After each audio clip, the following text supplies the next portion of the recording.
Hello दोस्तों, इस episode में हम आगे देखते हैं कि वो दोनों रोग कल्टीवेटर्स उस मॉन्ग पर अटैक कर देते हैं, लेकिन वो मॉन्ग बड़ी आसानी से खड़े खड़े उनके अटैक से बच जाता है, जिसके बाद उन तीनों लोगों में लड़ाई स्टार्ट हो जाती है और वो मॉन्ग आसानी से उन दोनों कल्टीवेटर्स से लड़ने लगता है और अपने एक हेवी अटैक से उन दोनों को हरा देता है। जिससे डरकर वो दोनों उस मॉन्ग से पूछते हैं कि तुम्हें हमसे क्या चाहिए, जिस पर वो मॉन्ग गुस्से में कहता है कि क्या तुमने मुझे पहले सही से नहीं सुना था। उसके बाद वो उनका सारा सामान उन लोगों से छीन लेता है और वहां से चला जाता है। तभी कल्टीवेशन ब्यूरो के लोग भी वहां पहुंच जाते हैं और उन्हें गिरफ्तार करने लगते हैं। अब हम देखते हैं कि वो मॉन्क उनका वापस अपने साथियों के पास आ जाता है और अपने जूनियर ब्रदर को खाना दे रहा होता है। तब हमें पता चलता है कि उस मॉन्क का नाम युनमिंग है और उसके मास्टर कहते हैं कि उन्हें भी भूख लगी है, तो वो उनके लिए खाना क्यों नहीं लाया। तब युनमिंग उन्हें बताता है कि उन दोनों लोगों के पास केवल यही था, जिसे सुनकर वो छोटा मॉन्क उन दोनों को अपने खाने में से थोड़ा सा खाना दे देता है, जिस पर उनके मास्टर मना कर देते हैं और कहते हैं कि युआन डोंग, तुम अब भी छोटे हो और तुम्हें खाना खा लेना चाहिए। जिसके बाद वो लोग भी वहां से चलने लगते हैं। अब हम देखते हैं कि सुजाय वापस अपने रूम में जाकर शेन मेंगजी और यूहान को कम्युनिकेशन वॉच दिखाता है और उन्हें बताता है कि उसने अपनी कंट्री को ज्वाइन कर लिया है। जिसे सुनकर शेन मेंगजी गुस्सा हो जाती है, उससे कहती है कि तुम मेरे टाओइस्ट सेक्ट का हिस्सा हो, तो तुम और कहीं ज्वाइन नहीं कर सकते। तब यूहान शेन मेंगजी को समझाती है कि जो स्पेशल टीम सुजाय ने ज्वाइन की है वो कोई सेक्ट नहीं है, बल्कि केवल एक टीम है और उसको ज्वाइन करने से इसे हमारे सेक्ट ज्वाइन करने पर कोई असर नहीं होगा। इसके बाद वो सुजाय को भी कहती है कि तुमने वो टीम ज्वाइन करके सही किया, क्योंकि केवल कल्टीवेशन करने से तुम्हारी कल्टीवेशन लेवल बढ़ेगी, लेकिन तुम एक्सपीरियंस गेन नहीं कर पाओगे। जबकि कल्टीवेटर के लिए कल्टीवेशन लेवल के साथ साथ लाइफ और डेथ बैटल्स का एक्सपीरियंस भी बहुत जरूरी है।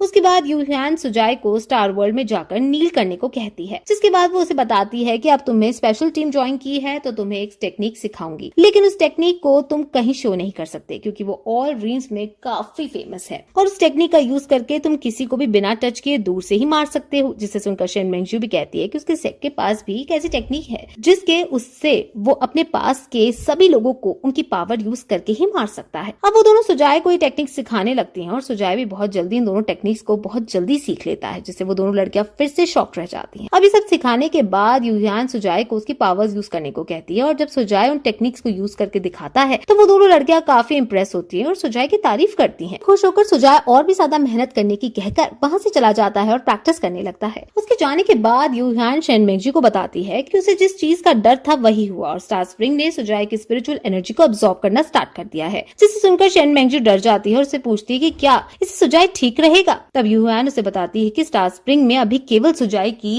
30% एनर्जी अब्सॉर्ब की है और जो स्टार स्प्रिंग ने नहीं कहीं स्टोर कर दी है, और बाकी एनर्जी उसके मेरिडियंस और दैंटियन को धीरे धीरे चेंज कर रही है और ये चेंज बहुत ही सब्टिल है, लेकिन ये कंटिन्यूअसली हो रहा है। जिस पर शेन मेंगजी कहती है कि अगर सुजाय की मेरिडियंस एक्सपैंड हो रहे हैं तो ये अच्छी बात है, फिर तुम इतनी टेंशन क्यों ले रहे हो। तब यूहान उसे बताती है कि नॉर्मली कोई भी कल्टीवेटर कोर फॉर्मेशन स्टेज के हेवनली ट्रिब्यूलेशंस को आसानी से पार कर लेता है, क्योंकि वो ट्रिब्यूलेशन उस कल्टीवेटर की स्ट्रेंथ को देखकर आती है और जितना कमजोर कल्टीवेटर होगा उतनी ही कमजोर ट्रिब्यूलेशन होगी। लेकिन सुजाय का केस अलग है और नॉर्मल कल्टीवेटर्स के मुकाबले उनके मेरिडियंस और दैंटियन काफी ताकतवर है, इसलिए जब भी उसकी ट्रिब्यूलेशन आएगी वो बहुत बड़ी और बहुत ज्यादा खतरनाक होगी। और फिर सुजाय चाहे कितना भी टैलेंटेड क्यों ना हो, उस ट्रिब्यूलेशन के दौरान वो सिर्फ एनर्जी रिफाइनिंग लेवल पर होगा और हम नहीं जानते कि इतनी सी पावर के साथ वो उस ट्रिब्यूलेशन को सही भी कर पाएगा या नहीं। आज तक ऑल ड्रीम से ऐसा कोई भी केस नहीं आया है और ना ही स्टार स्प्रिंग के पिछले मास्टर्स ने कोई इन्फॉर्मेशन दी है, तो अब हम कुछ नहीं कर सकते। लेकिन स्टार स्प्रिंग अपने आप में बहुत बड़ा ट्रेजर है, तो शायद सुजाय के साथ कोई दिक्कत नहीं आनी चाहिए। वही दूसरी तरफ अब हम देखते हैं कि कल्टीवेशन ब्यूरो के लोग दो बड़े सांपों से लड़ रहे होते हैं और वो सांप उन लोगों पर भारी पड़ते हैं। तभी वहाँ एक रोबोट आता है और उन सांपों से लड़ने लगता है, लेकिन वो उन दोनों सांप मिलकर उस रोबोट को जकड़ लेते हैं। तभी श्रिम्प, जो कि काफी टाइम से उन दोनों सांपों पर निशाना लगाए बैठा था, अपनी स्नाइपर राइफल से गोली मार जो सीधे एक सांप के सर में जाकर लगती है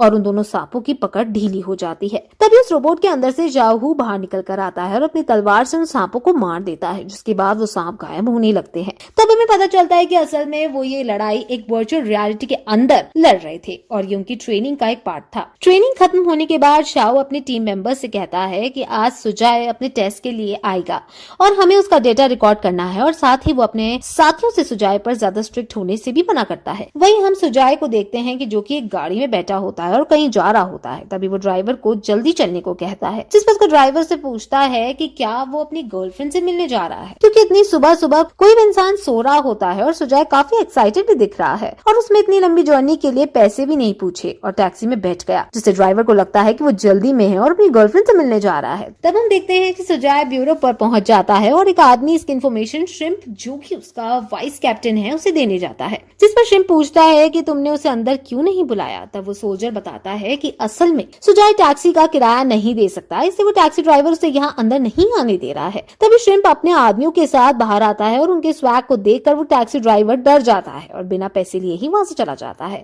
तब श्रिम्प सुजाय को अपने साथ अंदर लेकर जाता है, जहाँ की चीजों को देखकर सुजाय काफी इंप्रेस होता है और इतनी सारी काफी चीजों को देखकर वो चौंक भी जाता है। तब वो लोग उसे एक कमरे में बैठा देते हैं और बाहर श्रिम्प अपने दोस्तों से पूछता है कि आज पहले दिन हम अपने नए साथी को किस तरह से ट्रीट करें। तब एक आदमी हंसते हुए कहता है कि क्यों ना हम पहले इसके ओवर कॉन्फिडेंस को तोड़ें और इससे अपने पावर्स के बारे में बताएं। जिसे सुनकर श्रिम्प खुश हो जाता है और उन्हें ऐसा करने के लिए कहता है और साथ में उन्हें चीजें ज्यादा टफ करने के लिए भी मना करता है। सुजाय को अब उस रूम में बैठे बैठे आधे घंटे से भी ज्यादा हो गया था और वो सोचता है कि उसका टेस्ट कब शुरू होगा, लेकिन वो ये नहीं जानता कि वहाँ मौजूद सारे लोग उसे ऑब्जर्व कर रहे होते हैं और उसका टेस्ट पहले ही शुरू हो चुका है। तब एक आदमी बताता है कि उसे ये नहीं पता कि इस टेस्ट में उससे बस यहाँ बैठना है और कोई भी आदमी 3 घंटे से ज्यादा यहाँ नहीं बैठ सकता। यहाँ तक कि नेसेंट सोल स्टेज के कल्टीवेटर को भी यहाँ 24 घंटे बैठने में दिक्कत आती है और पिछली बार एक आदमी यहाँ बेहोश हो गया था और हमें उसे बाहर निकालना पड़ा था। तभी सुजाय अपनी जेब से अपना फोन निकालता है और फोन चलाने लगता है, जिसे देखकर श्रिम्प गुस्सा हो जाता है और अपने साथी से पूछता है कि उसने उसका फोन क्यों नहीं लिया। जिस पर वो आदमी से बताता है कि टैक्सी वाले कांड से वो इतना गुस्सा हो गया था कि वो सुजाय का फोन लेना ही भूल गया। तब श्रिम्प वहाँ पर सिग्नल्स को ब्लॉक करने के लिए कहता है। वहीं सुजाय भी बैठा बैठा सोचता है कि शायद ये लोग मुझे कमरे में बंद करना चाहते हैं, लेकिन इन्हें नहीं पता कि मेरे जैसा लड़का जो दिन भर अपने कमरे में रहता है उसके लिए किसी जन्नत से कम नहीं है। और इसी तरह से कहकर वो वहाँ बैठकर मूवी देखने लगता है। थोड़ी देर बाद उसके फोन की बैटरी खत्म हो जाती है तो सुजाय पावर बैंक निकालकर अपने फोन को चार्ज कर लेता है, लेकिन तभी उसे टॉयलेट आने लगता है। तब वो वहाँ लोगों से उसे बाहर निकालने को कहता है, लेकिन जब कोई भी उसकी बात नहीं सुनता तो वहीं एक कोने में जाकर टॉयलेट करने लगता है। ये सब देखकर श्रिम्प को गुस्सा आने लगती है, लेकिन वो उसे जैसे तैसे खुद को शांत रखता है। अब थोड़ी देर बाद सुजाय को भूख लगने लगती है और वो अपने लिए लाए हुए स्नैक्स निकाल लेता है और उन्हें खाने लगता है। और जब उसे प्यास लगती है तो वो अपनी पावर्स से वहाँ मौजूद वाटर पार्टिकल्स को इकट्ठा करता है और पानी पीने लगता है, जिसे देखकर श्रिम्प पर गुस्सा हो जाता है और वहाँ स्पिरिचुअल पावर्स को इनहिबिटर ऑन कर देता है, जिससे वहाँ मौजूद लोग अपनी स्पिरिचुअल पावर को यूज नहीं कर पाते। अब इसके बाद सुजाय पर कुछ काम नहीं होता तो वो वहीं टेबल के ऊपर सो जाता है और इस तरह वो पूरा दिन बीत जाता है।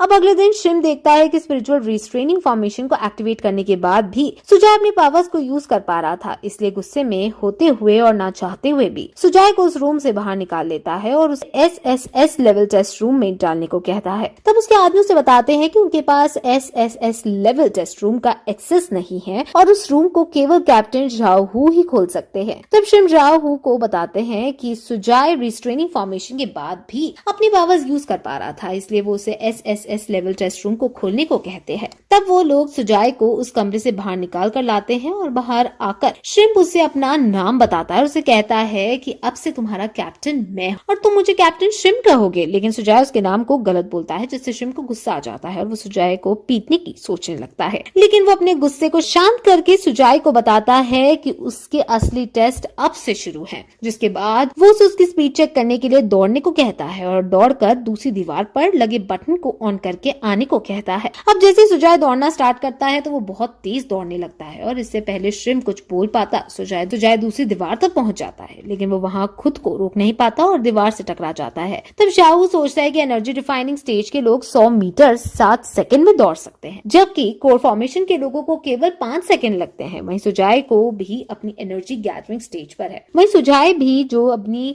एनर्जी गैदरिंग स्टेज पर है वो किसी कोर फॉर्मेशन स्टेज वाले कल्टीवेटर की तरह दौड़ सकता है। तभी सुजाय वहां आकर उन्हें बताता है कि वो पहली बार इतनी तेज दौड़ा है, इसलिए वो खुद को कंट्रोल नहीं कर पाया और दीवार से टकरा गया, जिसे सुनकर शाहू और श्रिम्प शॉक्ड होकर वहां से दूसरे टेस्ट की तरफ चले जाते हैं। वहां पहुंचकर वो सुजाय से उसकी स्ट्रेंथ टेस्ट करने के लिए कहते हैं और उसके लिए उसे वहां एक पंच मारने को कहते हैं। अब सुजाय वहां पंच मारने के लिए अपनी स्पिरिचुअल पावर को इकट्ठा करने लगता है और इसी के साथ ये एपिसोड यही खत्म हो जाता है।